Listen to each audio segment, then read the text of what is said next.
term gave us a bad time. Can you explain what that is? Well, Charlie would come after you, and he had, there was so many men that when you squeezed a round off with a mag, or like a machine gun, you just couldn't miss. And it didn't mean nothing to them. They came over the wire, and we had concertina wire. There were people that put concertina wire in front of our trenches, where we were supposed to be standing too, and they'd come through that wire and get shot there, hang up there, and still be hollering. And they just kept coming after you. And I guess when they ran out of breath, they got over the top of you and to the top of the hill, then they come back down again. And then they'd be gone like they came. They just disappeared. The next morning, when it got daylight, there'd be a bunch. Like when I say where the peace talks were, that morning, it was awful. They didn't bury them in holes, They just had Americans came up there with a bulldozer, and maybe 18 inches, 2 feet deep, they'd plow a hole, and they just drag the dead in there and cover them up again. Sometimes these places was pretty large, and they'd fill them right up, and just run over them and pack them down. It was just unbelievable. You would not think that anybody could do that, but by cracky, they did. And you're seeing this? Yeah, we saw it every day. As terrible as it was, you'd see it every day somewhere. But how do you keep going on? How do you cope? You had no choice. Stay alive. That's, fight for survival. I guess that's the best way to put it. That's about what you did. You fight for survival and hope you make it out.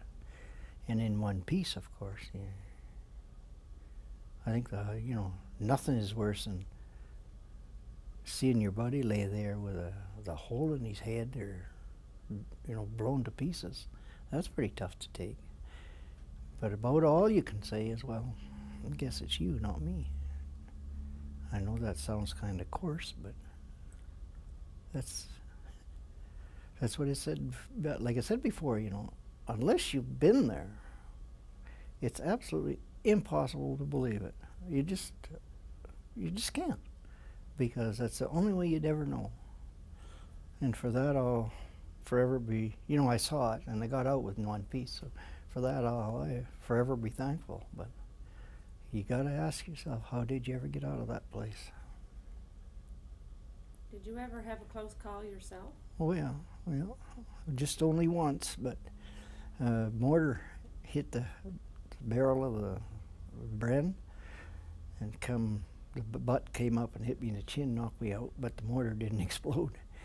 And we had a sergeant from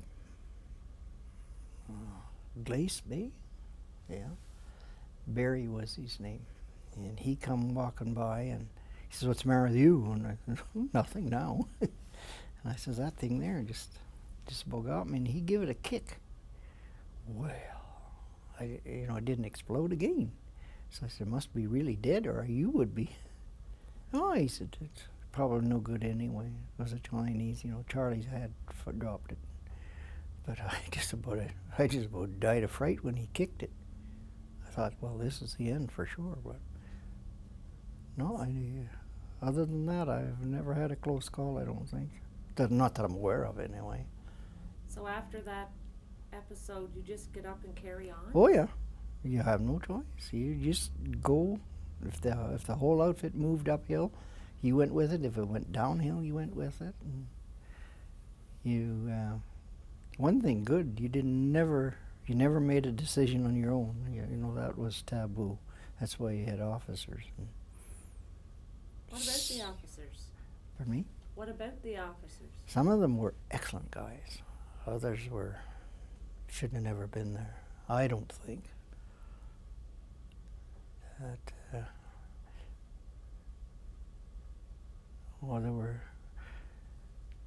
We had a fellow hard to remember, but he was scared worse than we were, and I was, you know, and he always hung around. He was never far from where I was. And we were supposed to go and pick up, like, he got free cigarettes, he got free Hershey bars, shaving lotion, toothpaste. All that stuff was just, it was handed to you. It was given to you. And we, this guy and I, we had to go down the bottom of the hill and pick a box of this stuff up, or 2 boxes, whatever it turned out to be. And of course it wasn't in. The guys couldn't get through, so they sent us back to the lines where we came from, and Charlie must have seen us in the valley, because he laid down a barrage, you know, anything to get 2 guys, that's all it took, you know. And this poor guy, he came from a place called Owen Sound, Ontario. And he said, don't leave me, don't leave me. And he was hollering, screaming. And I says, well, get going, you know. I says, can't stay here, because we'll both get blown up. So we finally did get out of there, and got out of view of the Chinese, and got back into the line. And I called this poor bugger. He was done, you know. He got in got into what we called mooches. They were dugouts and tarps thrown over so the rain wouldn't get you. And he went in there, and he wouldn't come out. So our platoon sergeant, he said, I'll get him out of there. So he pulled the pin on a 36, stuck the detonator in his pocket, and threw the grenade in his hooch. Well, when that thing, you know, it blows apart. When that firing pin came out of that poor kid, he just lost it completely. Next day they sent him home, but he came home alive anyway. That's not a very good way to. That's not a very good way to get out of there. It's hard for me to imagine what you were going through at that time.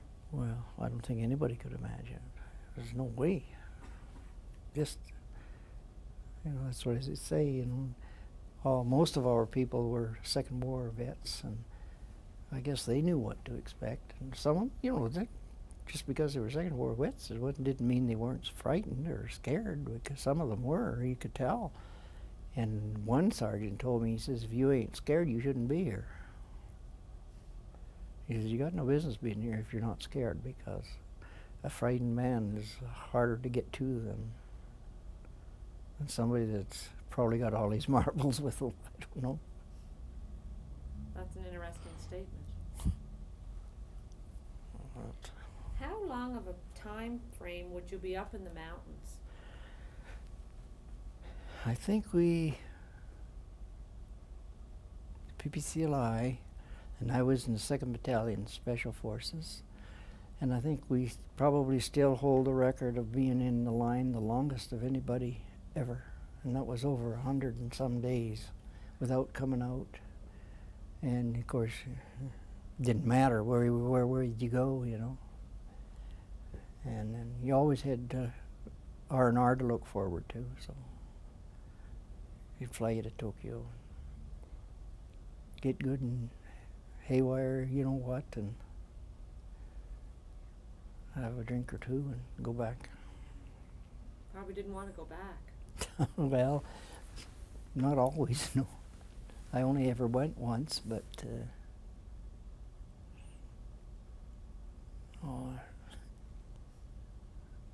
pretty hard to describe, you know.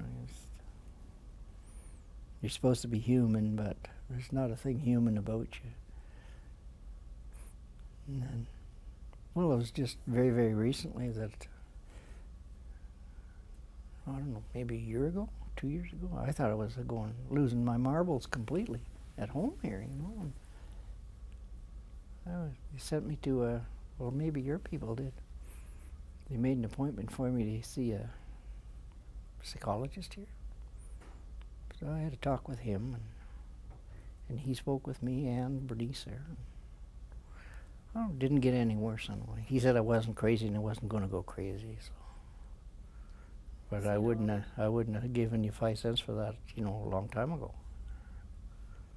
'Cause,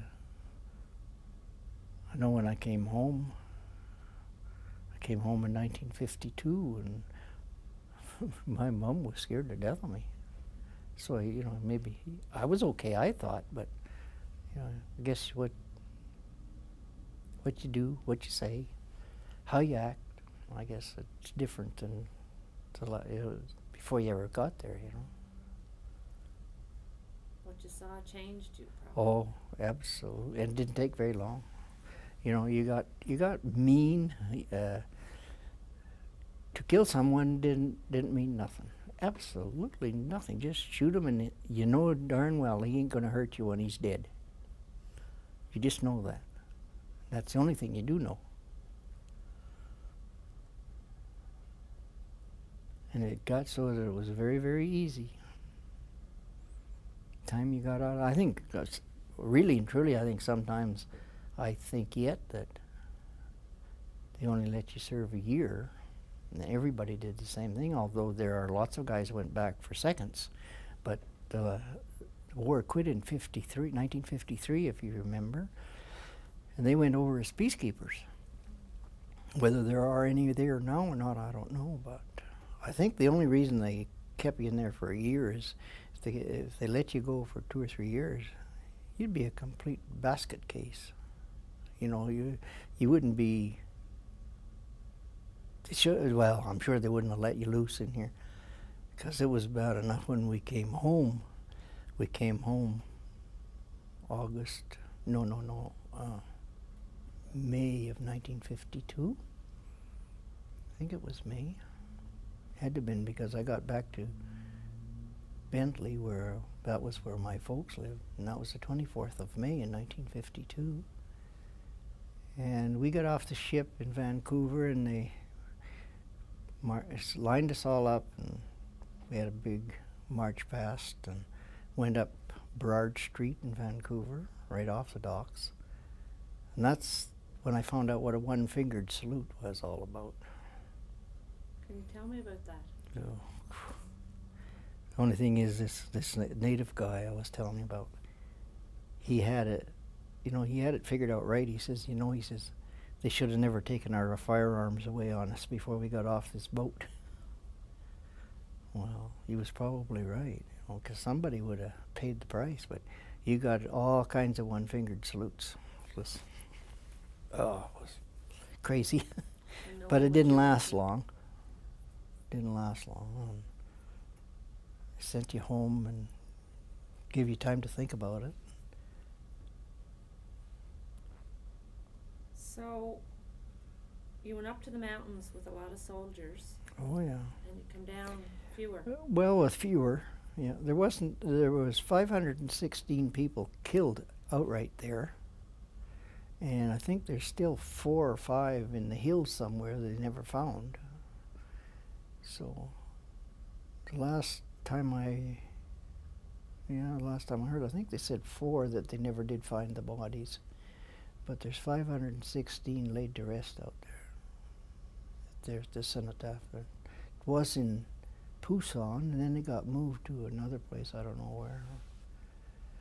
I have no idea. And I've never been back since. So you left a few bodies behind. Oh yeah. Well, you had to. There was so many Chinese that, they didn't have a hope. Not everybody did. So the day the Jeep comes and it's asking for Reitsma. No, that was the best news I heard there. Yeah, they were looking for me, because that's what the truck was waiting for. They have a list who's had their time in there. And I remember this sergeant saying, "We're looking for Reitsma. He's supposed to be up here in the hills somewhere." And I said, "Well, that's me." So he says, "Get your, on the truck.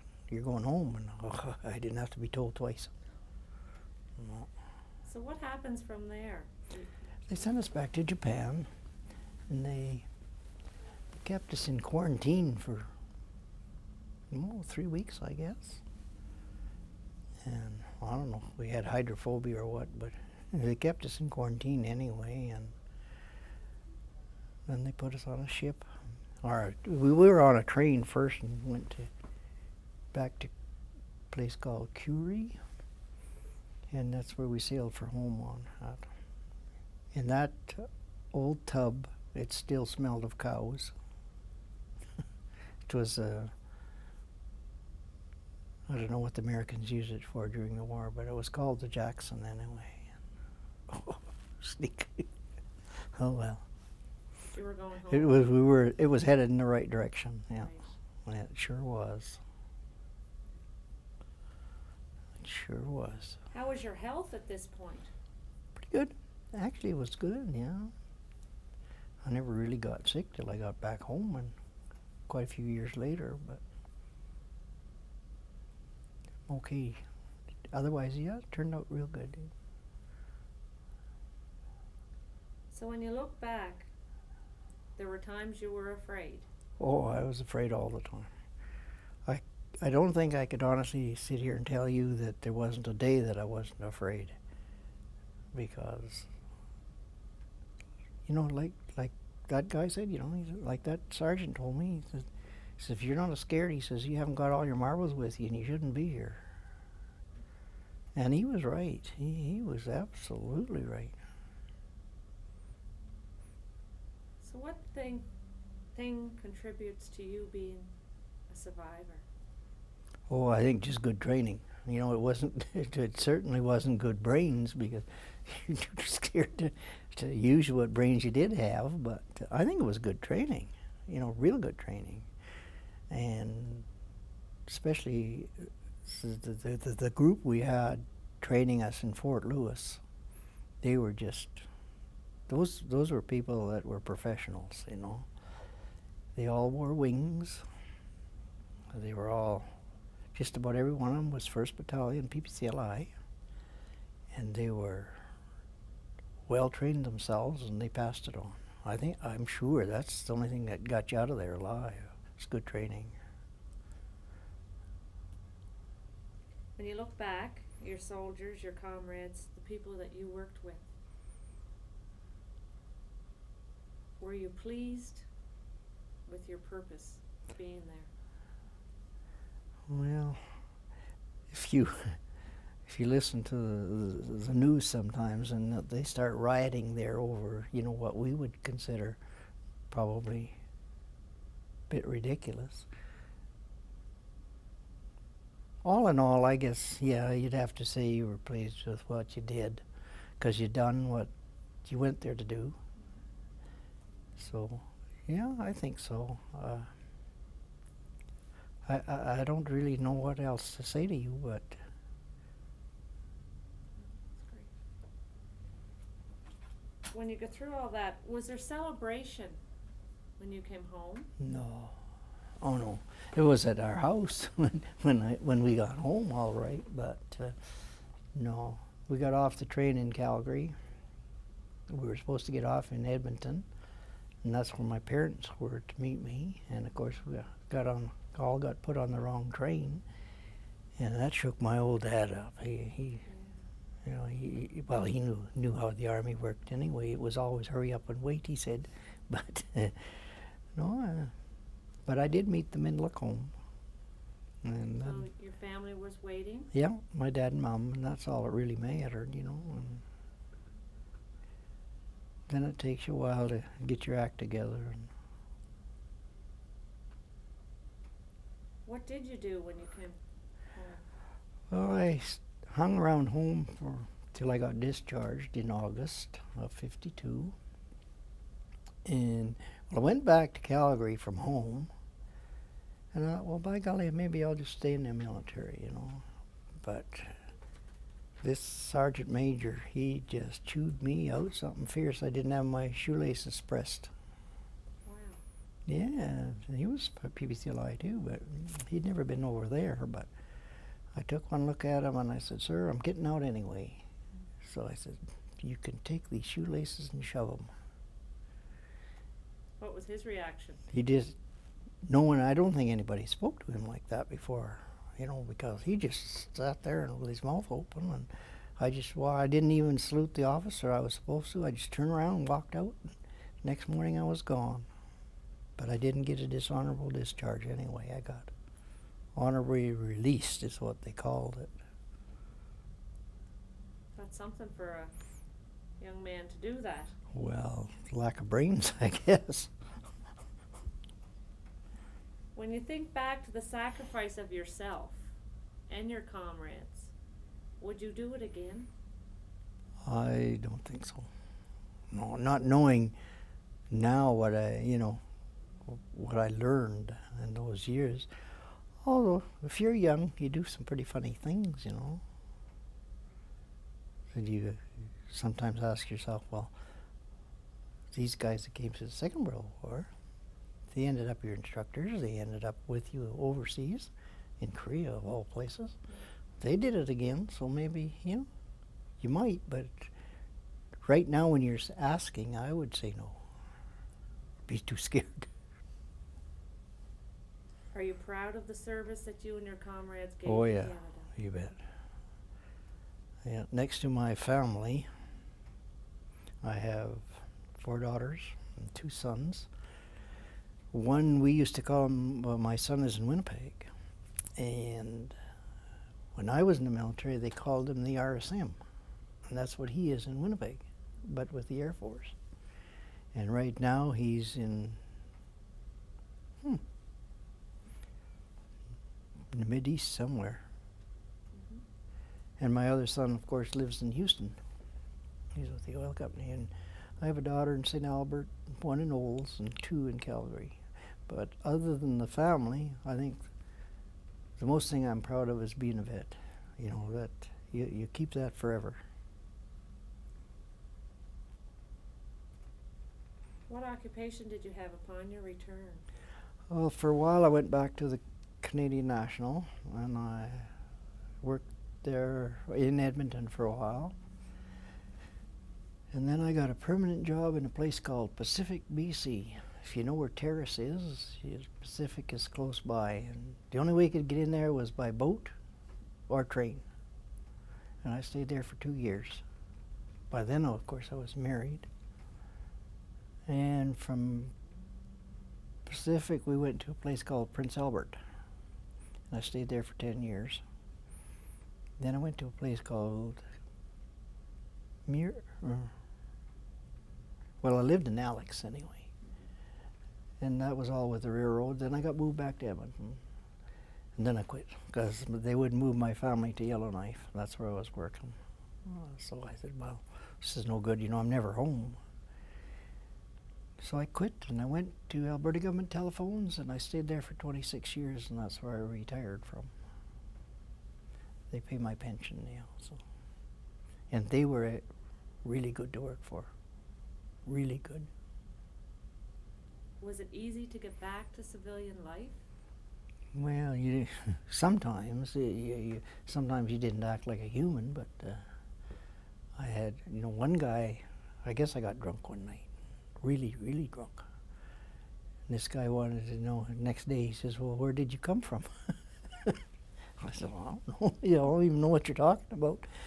Well, he said, if you could have seen yourself last night, he said, you sure didn't belong here. And other than that, yeah, it was pretty good. It was real good. It was, I think, where I worked there out of construction in Edmonton, I think there were 3 guys that I knew over in Korea. And I don't know where they are now. I have no idea. Do you have contact with any of your Well, soldiers? I am a Korean member, as you see, but Bernice and I go to Innisfail every last Friday of the month.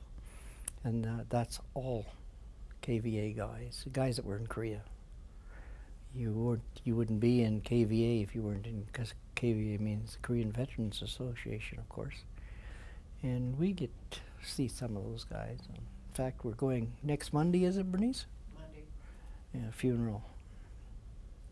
For So one you of have the the KVA dress on today. KVA greens, they call them, yes. Number 1s, if you will. And that's a part of your association dress? Yes, yeah. We have a jacket that's not like this, of course, but it's like a bomber jacket. And wear it quite often. But it's not necessary that we attend meetings dressed like this, but you only wear medals when you're asked to. And I didn't know whether I was supposed to wear mine today or not, but Bernice figured it was a good idea, so. Oh, that's great. And you're proud of your uniform? Oh yes, you bet, you bet. Of course I'm proud of the Legion one too, but although I wasn't in the Second World War, it's still a good uniform to wear. Mr. Reitsma, if you could speak to the young people today about duty and obligations, what would you say to them?